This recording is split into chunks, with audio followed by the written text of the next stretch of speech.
Today, I'm going to tell you a story so haunting it lingers like dust in your lungs long after the wind dies down, set deep in the American West, where silence stretches across the desert and the mountains keep secrets older than memory. It's a place where the law of men collides with the law of the land, and where one woman's desperate escape would awaken forces neither she nor the people around her fully understood.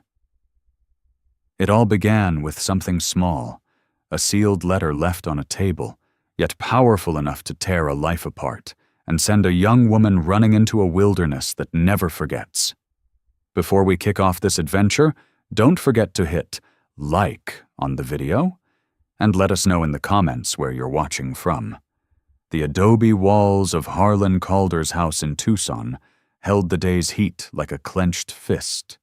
Wren stood at the narrow window, palms flat against the cool glass, watching the flat expanse of desert beyond the corral. The wind, which had been scouring dust along the fence line all afternoon, stopped. Just stopped. No gradual dying away. No warning. One moment the air moved. The next, it was still. The quail that usually scratched and chattered in the sparse shade of the mesquite went silent. Even the distant lowing of cattle seemed muffled, as though the land itself had drawn a slow, deliberate breath and held it. On the small carved table beside her, placed exactly where her mother used to set, the family Bible, lay the letter.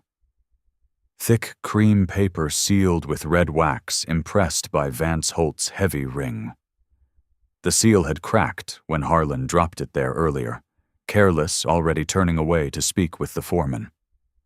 The folded edges had brushed the edge of the little clay pot that held the dried sprigs of sage rosa, sometimes burned when no one was watching.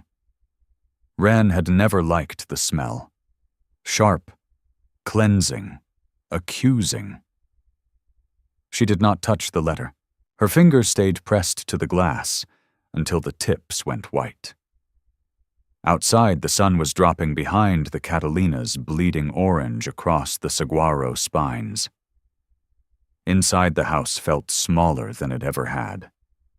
The smell of oiled leather from Harlan's boots still hung in the hallway. Somewhere deeper in the rooms, Rosa moved soft footfalls, the faint clink of a tin cup set down too carefully. The sound stopped. Wren's pulse beat once, twice against her throat. She knew Rosa was standing just beyond the doorway, now watching, not speaking, waiting.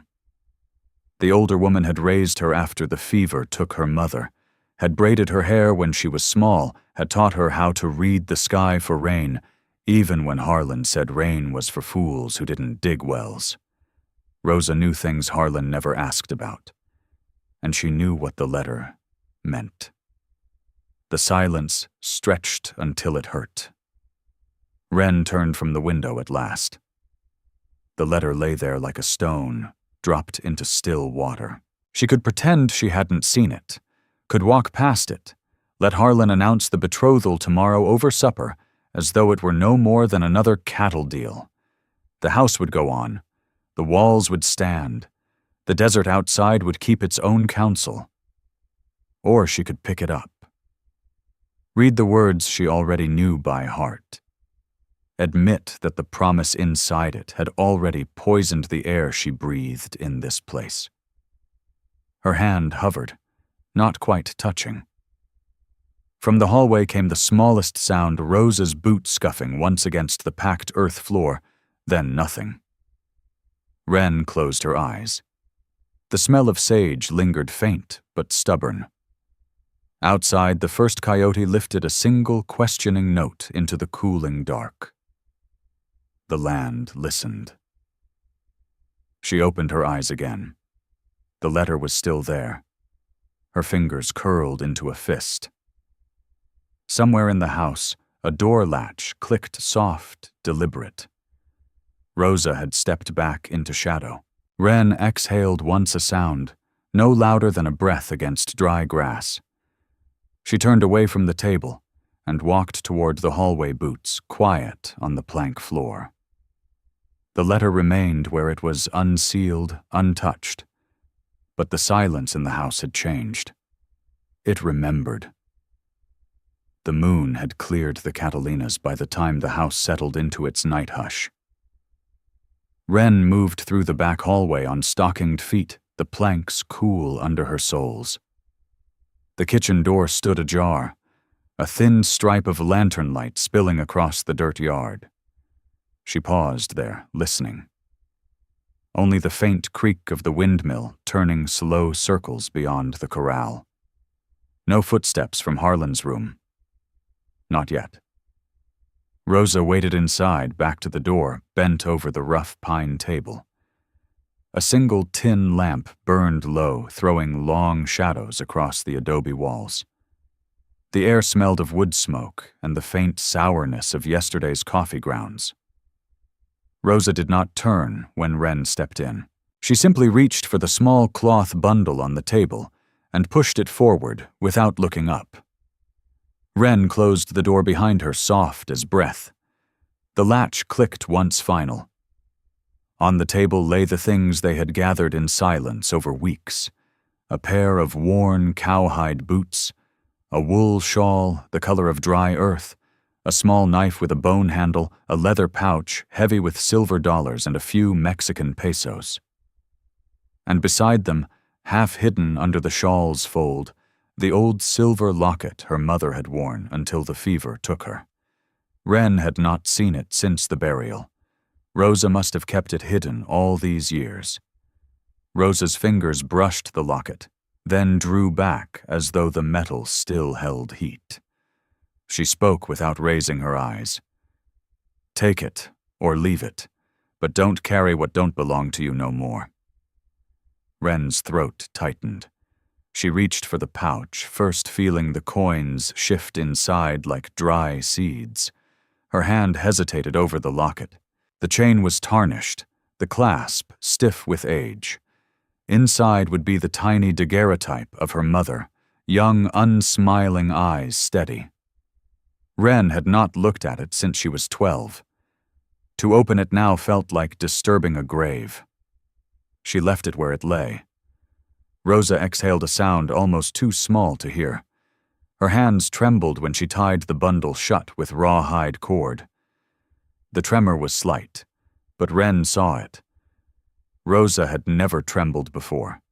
Not when Harlan raged, not when the hands came for the branding iron, not even when the cholera swept through the hands' quarters 3 winters back.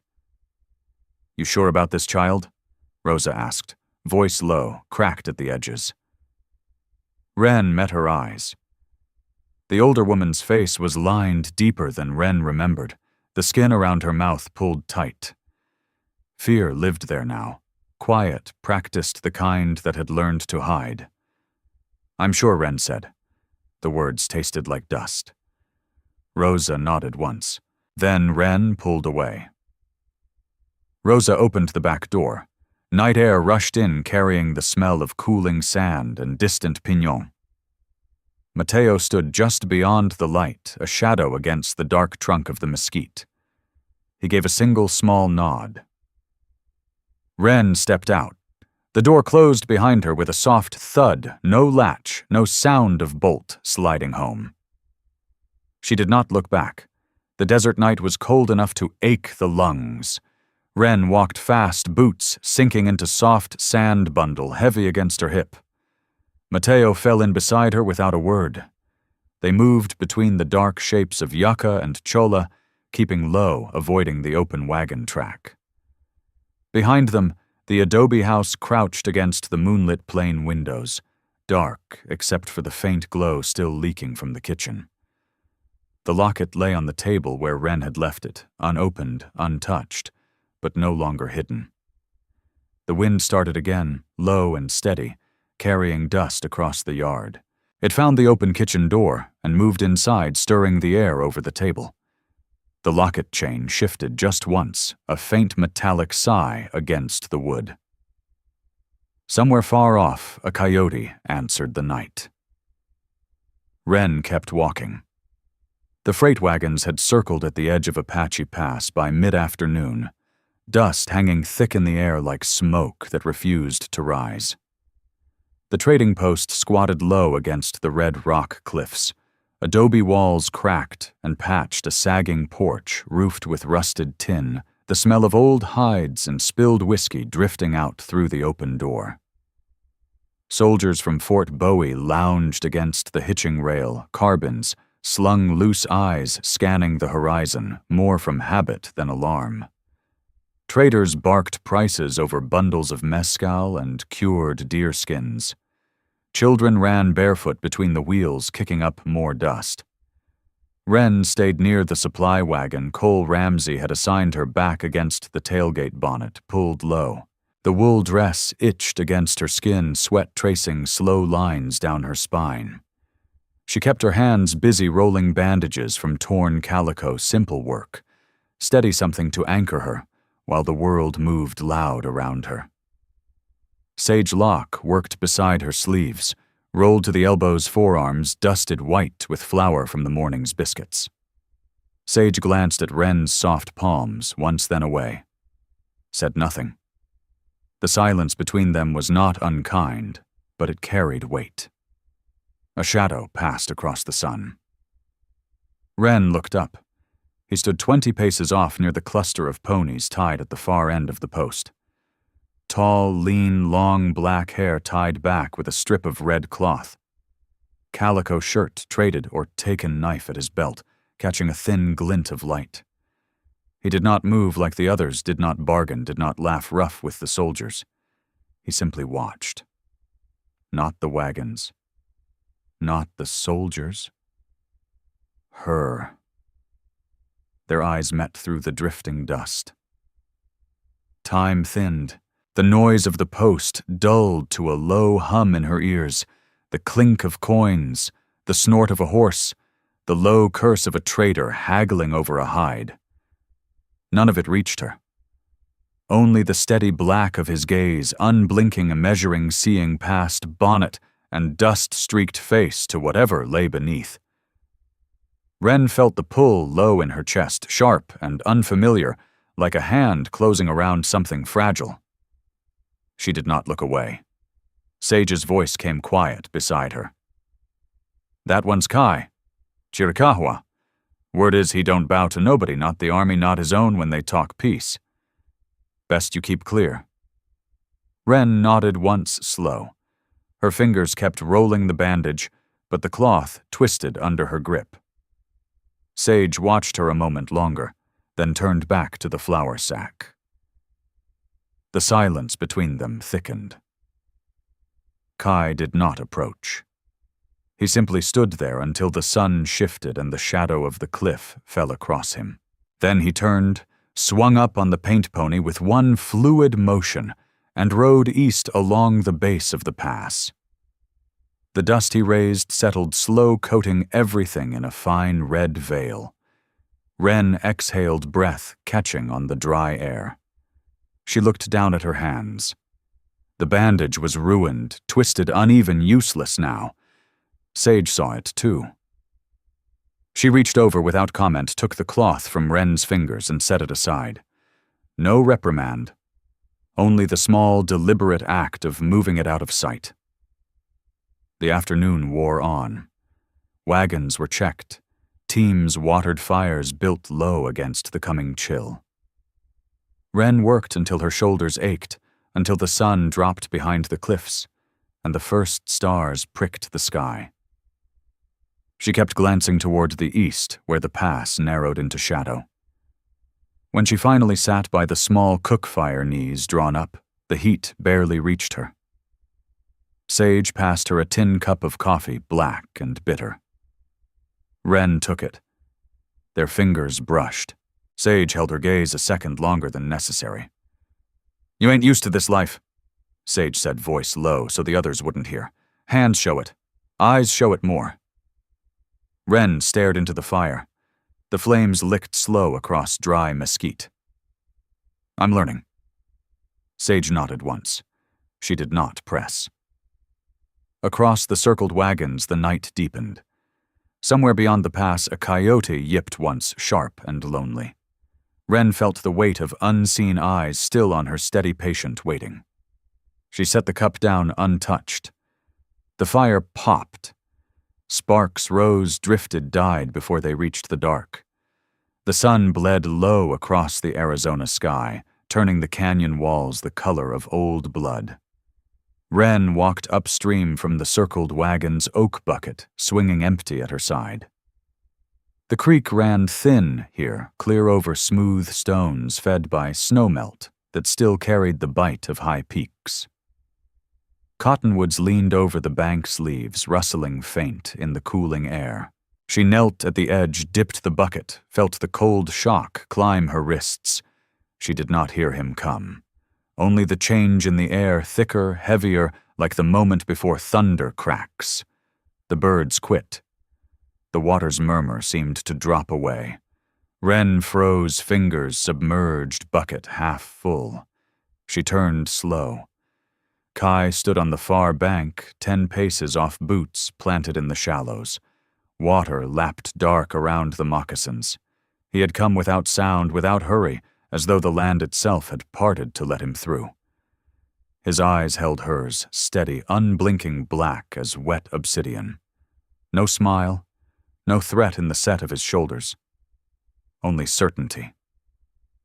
Wren's heart slammed once against her ribs, then steadied into a hard, even rhythm. She did not drop the bucket, did not rise, did not call out. The camp was close enough that a shout would carry, but the thought died before it reached her throat. To call would be to name him enemy. To name him enemy would be to lose the fragile place she had carved in the wagons. Sage's quiet glances would turn sharp. Cole Ramsey would ask questions. Harlan's name would surface again like blood in water. She stayed kneeling. Kai spoke, voice low, accented but clear, carrying over the water without effort. "You don't belong here." The words hung between them, plain as stone. He did not move closer. "Your past rides with you, a promise made by others, words forced. The land knows. It don't forgive what pollutes it." Wren felt the bucket handle bite into her palm. The water dripped slow from the rim, each drop a small, separate sound against the stone. His meaning settled heavy, the betrothal the letter left behind, the life she had fled. All of it carried like dust on her skin, invisible but clinging. Here in this narrow cut of canyon, it felt like a stain the creek could not wash clean. She lifted her chin a fraction. "I left it behind." Kai studied her. A long beat. No answer at first. Then quiet. "You carry it still." He did not raise his voice, did not need to. The truth lay there between them bare. Wren's grip tightened. If she stood now, if she walked back to the wagons with wet skirts and shaken hands, Sage would see. The others would sense it, the shift in her step, the way her eyes darted. They would ask. She would lie or she would not. Either way, the small trust she had earned would crack. If she stayed silent here, let him speak, and then walk away, the moment would pass. The camp would remain. The road east would remain. The promise of safety, however thin, would remain. But the pull in her chest, the one that had started at the trading post and refused to fade, would not. Kai waited. No impatience, no demand, only the patient wait of a man who had learned to let the land decide. At last he stepped back one deliberate stride into deeper shadow. Water swirled around his legs, then stilled. He turned without another word. The dusk swallowed him slow and complete. No sound of retreat, no backward glance. Wren remained kneeling. The bucket hung heavy in her hands. Water dripped steady onto the stones at her knees. Drip, drip, each one colder than the last. The canyon held its breath. She did not rise until the last light bled from the sky, and the first stars appeared cold and distant above the rim rock. The bucket was full when she finally stood. But the weight felt different now, deeper, harder to carry. She walked back toward the firelight of the wagon's footsteps, soft in the sand, knowing something had shifted under her feet. The land remembered. The fire in the center of the circled wagons had burned down to a low bed of coals, sending thin threads of smoke straight up into the still night. Wren lay on her bedroll under the supply wagon blanket pulled to her chin, eyes open to the black canvas above. The others slept, or pretended to soft snores from the Locke family's rig, the occasional creak of a wagon as someone shifted. The wind moved low across the desert floor, carrying the dry scent of sage and distant pinon. It tugged at the canvas, rustled the dry grass beneath the wheels, but brought no relief from the heat still trapped in her bones. She had not slept since the creek. The bucket sat empty beside her water, long since poured for the teams. Her hands still remembered the cold of it the way the handle had bitten when she finally stood. She kept seeing Kai's face in the dusk, steady, unreadable, the way the shadows had closed around him without hurry. The memory sat heavy in her chest, pressing against every breath. A small sound came from beyond the firelight. Not footsteps, not wind, just the faintest shift of weight on sand. Wren turned her head slow. Through the gap between wagon spokes, she saw him. Kai stood outside the circle, 20 paces from the coals, half in moonlight, half in dark. He had not crossed the invisible line the wagons drew. His arms hung loose at his sides, no weapon drawn, no posture of threat. Only presence. The paint pony waited farther back, reins trailing ears pricked toward the camp. Kai did not look at the sleeping forms or the dying fire. His eyes found hers through the shadows, steady as before. Wren did not sit up. She stayed flat, blanket tight, watching him watch her. The coals popped once, sending a spark curling upward. No one stirred. After a long time, he spoke, voice so low it might have been the wind itself.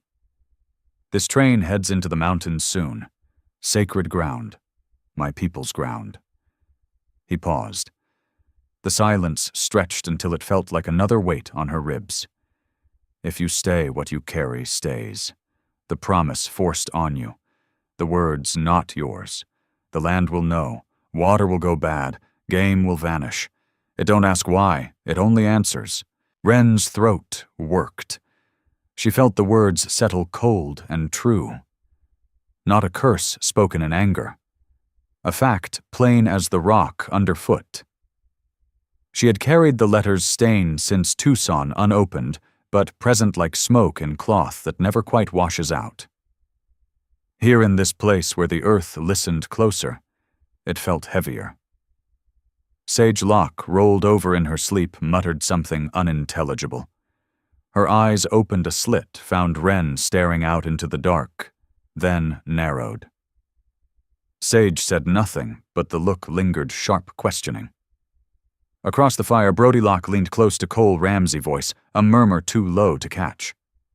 Cole glanced toward Wren's wagon, then away. The doubt had started. Small, quiet, but growing. Wren closed her eyes for a beat. Staying meant the road east, the thin safety of numbers, the chance to disappear into some settlement where no one asked questions. Staying meant Harlan's reach might never find her. Staying meant lying to Sage, to Cole, to herself, every day the wagons rolled. Leaving meant stepping out of the circle, into the dark, into whatever waited beyond the firelight. She opened her eyes. Kai had not moved. Wren pushed the blanket aside. The night air struck cold against her skin. She rose, slow knees stiff from the day's work boots, soft on the sand. No one woke. Sage's eyes stayed closed now, but Wren felt the weight of them anyway. She stepped past the tailgate, past the line of wagons into the open ground between camp and dark. The coals threw faint light across her boots, then nothing. Kai waited where he stood unmoving. The space between them felt solid, heavy as stone. Neither spoke. The wind rose again, low and steady, carrying the smell of cooling earth and far-off smoke. It moved through the pass, through the wagons, through the space they did not close. Wren took one more step. The fire popped behind her once final. She did not look back. Dawn came thin and cold over the Chiricahua mountains, gray light seeping between the jagged peaks like water through cracked stone. Wren had not slept.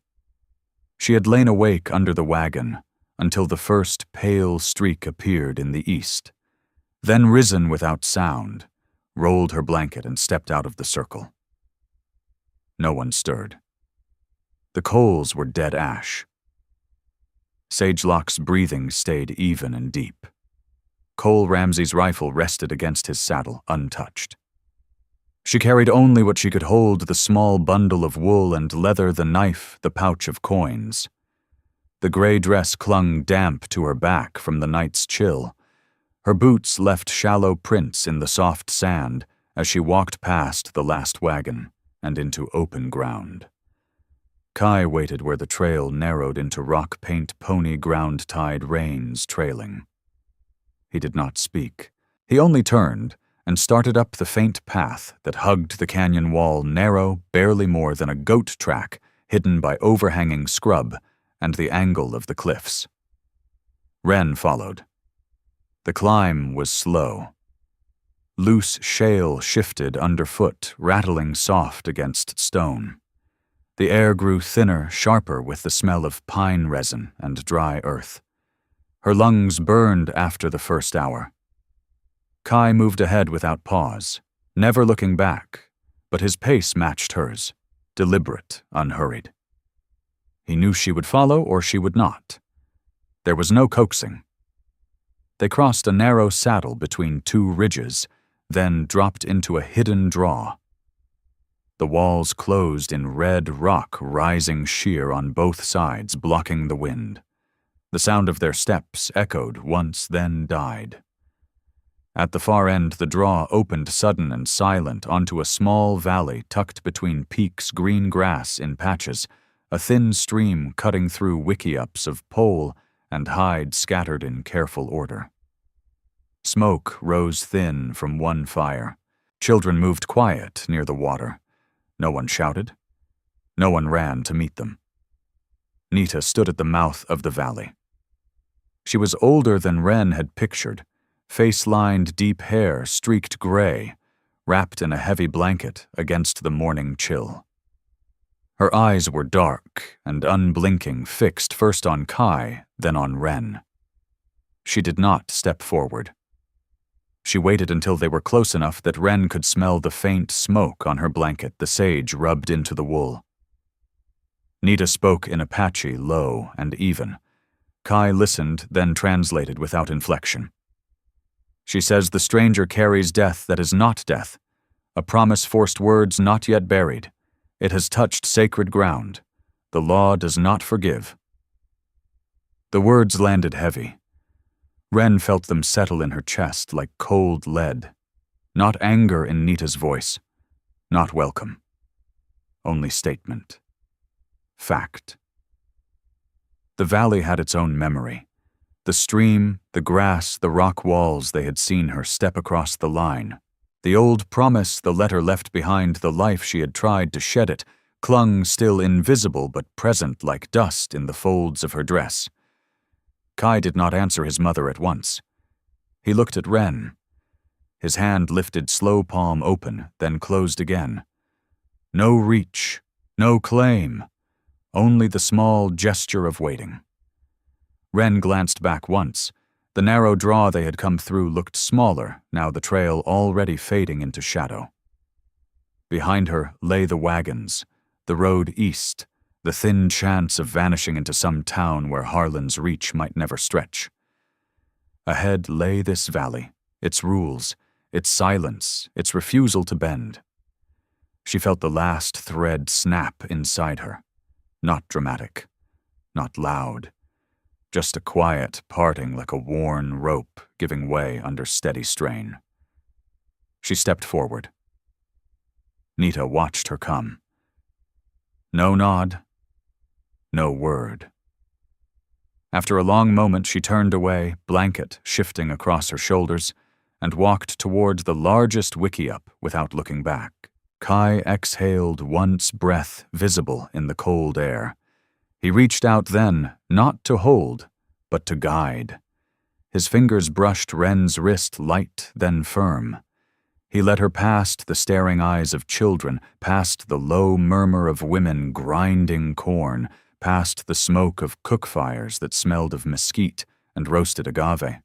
They reached a wickiup at the valley's edge, larger than most, its hide walls patched and weathered. Kai lifted the flap.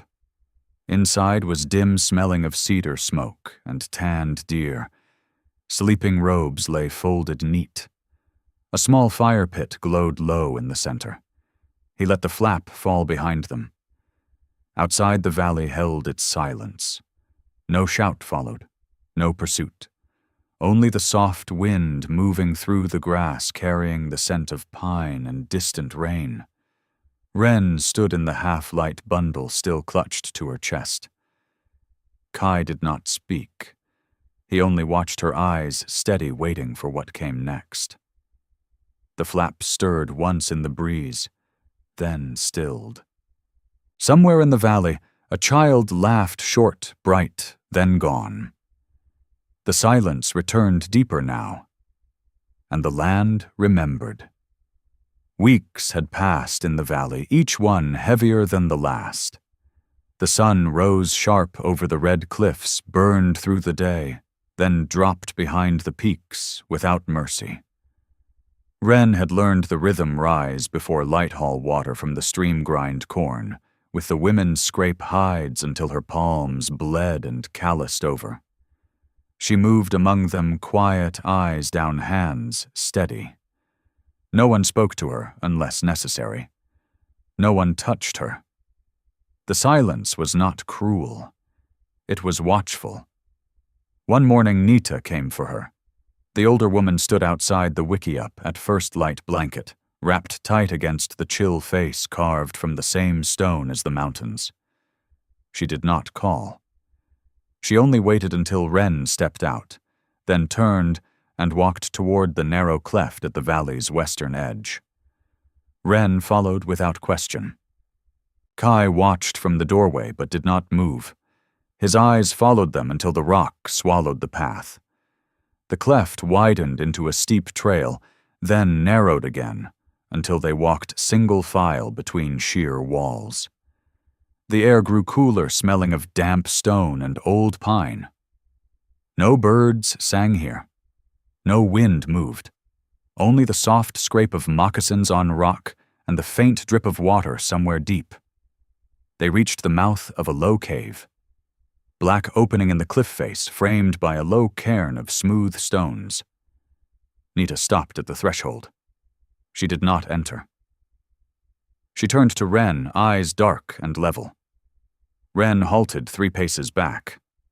The ground here felt different, harder, older, as though the earth itself pressed upward against her soles. Nita spoke in Apache voice low, carrying no anger, only weight. Kai was not there to translate, but the meaning needed no words. She gestured once toward the dark mouth of the cave, then toward Wren. The motion was clear. Stay outside. Do not cross. Nita stepped inside.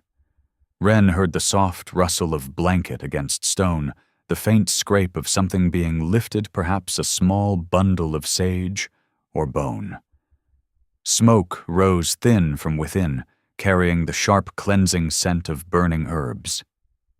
Nita's voice murmured low rhythmic words Wren did not know but felt in her bones. A prayer, a cleansing, a demand that the land release what clung. Wren stood outside the line of stones. Her hands hung loose at her sides. She did not kneel.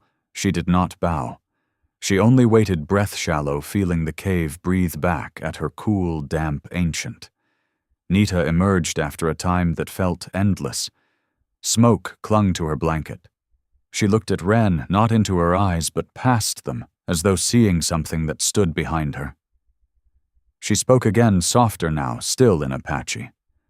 The words were for the air, for the rock, for the dead who rested deeper in the dark. Wren caught only fragments Kai had taught her promise. False. Earth remembers. Blood not yet buried. Nita turned then to the empty space beside Wren, as though Kai stood there. She spoke once more, quiet and final. Your son chose, but the ancestors do not forgive easily. The words hung. Nita did not wait for answer. She stepped past Wren blanket, trailing faint across the stone, and started back down the trail without looking behind. Wren remained. She sank slowly to her knees on the cold ground outside the cairn, her palms pressed flat against the rock.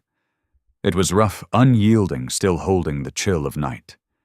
She felt the pulse of her own blood in her fingertips, the slow beat against stone. The cave mouth stared back black and silent. She thought of the letter left on the table in Tucson, the locket left behind, the name Calder she had carried like a brand. All of it still there, not burned, not buried, only waiting. The land knew. The ancestors knew. And now, the valley knew. She stayed kneeling until the sun climbed higher, and the rock warmed under her hands. Nita had not completed the rite. The smoke had thinned. The words had stopped short. Wren rose at last. She brushed dust from her palms, but the grit clung.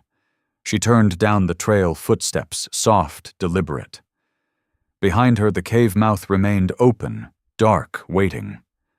The valley below stirred with mourning sounds, children calling a dog, barking once, but the silence around the cairn held. And the earth kept its own counsel. The high desert 3 days from the valley lay empty under a merciless noon sun. No wind moved. The ground cracked open in places, red earth baked hard as iron scattered with sharp stones that cut the soles even through moccasins. Kai led the small party, Wren, Kaya, Ronan, Toro, along a faint game trail that branched off the old wagon road.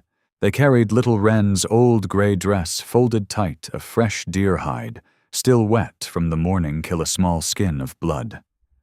Nita rode last blanket, wrapped against the glare eyes fixed on the horizon. She had not spoken since they left the valley. They stopped where the trail widened into a shallow bowl ringed by low rock. The place looked ordinary, dust thorn scrub a few twisted juniper, but the old wagon ruts still showed faint beneath the sand.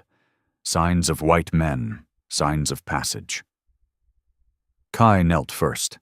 He spread the dress across the ground, smoothed it with careful hands. Wren watched him, throat tight. The wool was faded now, stained with travel, but the small embroidered initial at the collar still read Clear Sea. She had sewn it herself years ago in the adobe house in Tucson under Harlan's roof. Kaya stepped forward without word. She drew a knife slit the fabric in long, deliberate strokes, sleeves torn, bodice, ripped skirt shredded, as though clawed by something desperate. Ronan gathered the pieces, scattered them among the rocks, like broken bones. Toro poured the deer blood in dark arcs across the sand, mixing it with dirt until it looked like old violence soaked in. They dragged branches to churn, the earth-snapped juniper limbs, scuffed boot prints into false struggle. No one spoke. The work moved slow, methodical, necessary. Wren stood apart until Kai looked up. He held out the last intact piece, a scrap of collar with the sea still visible. His eyes asked without asking. She took it. The cloth felt thin in her fingers, lighter than memory. She knelt beside the small fire Toro had kindled from dry scrub. Flames licked low, hungry. She fed the scrap into the coals. It curled black at the edges, then caught. The embroidered letter smoked, then vanished. Wren's hands shook once, small, quick, then steadied. She did not look away until the last thread turned to ash. Nita watched from 20 paces off, seated on a flat boulder blanket pulled tight. She said nothing. Her face remained still carved, but her eyes followed every motion, every tear of cloth, every drop of blood. Witness, not judge, not helper, only memory. The work finished. The ground looked torn, fought over, abandoned. Kai rose, dusted his palms. Ronan kicked sand over the fire until only smoke rose thin. Kaya gathered the unused hide. Toro scanned the horizon, once then nodded. They turned to leave. Nita stayed seated a moment longer.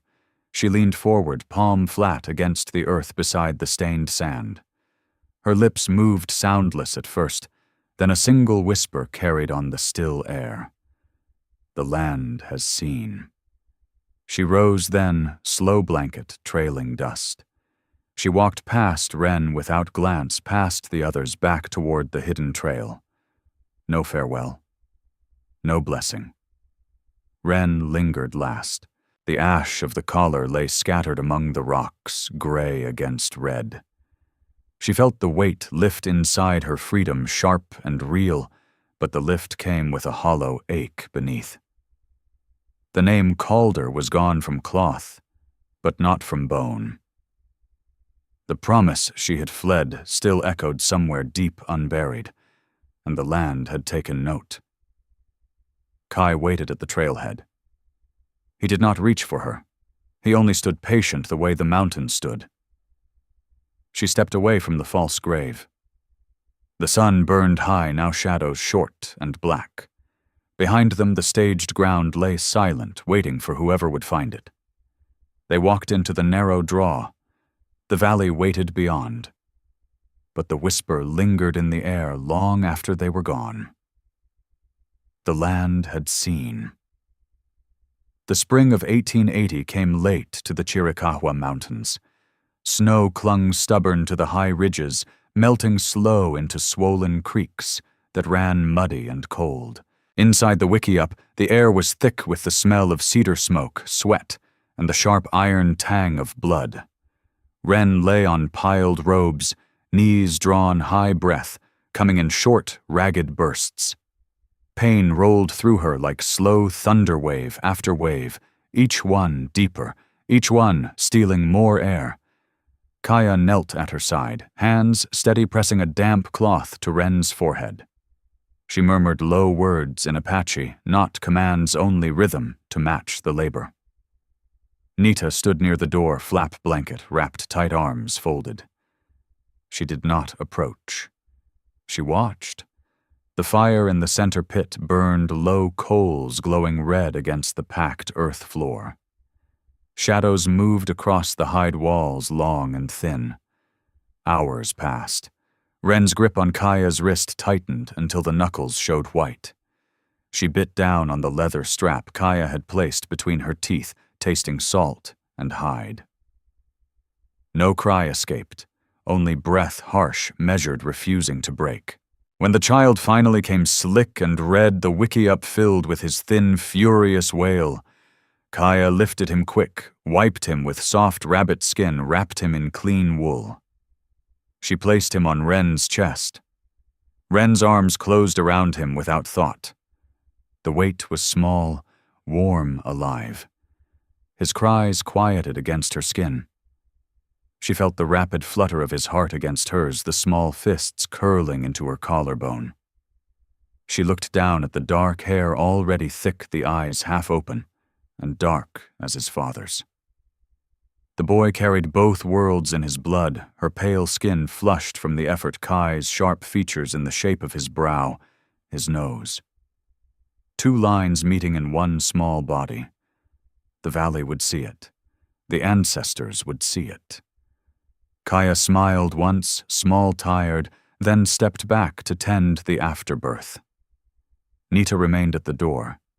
She did not come closer. She did not reach to touch the child. Her eyes rested on him from afar, steady, unreadable. No lullaby rose from her throat, No soft chant like the ones Wren had heard other women sing to their newborns. Only silence from her place at the threshold. Outside, the wind carried distant sounds, horses moving, men speaking low. Patrols had been sighted again, closer than before, blue coats riding the ridges. The streams ran thinner this season. Game trails narrowed, elk moving higher, harder to reach. The valley felt smaller every day. The land answered in its own way, slow, inexorable. What had been brought in unburied still lingered. Wren cradled the boy. His breathing steadied against her. Kai entered then, ducking under the flap face drawn from waiting outside. He knelt beside her without word.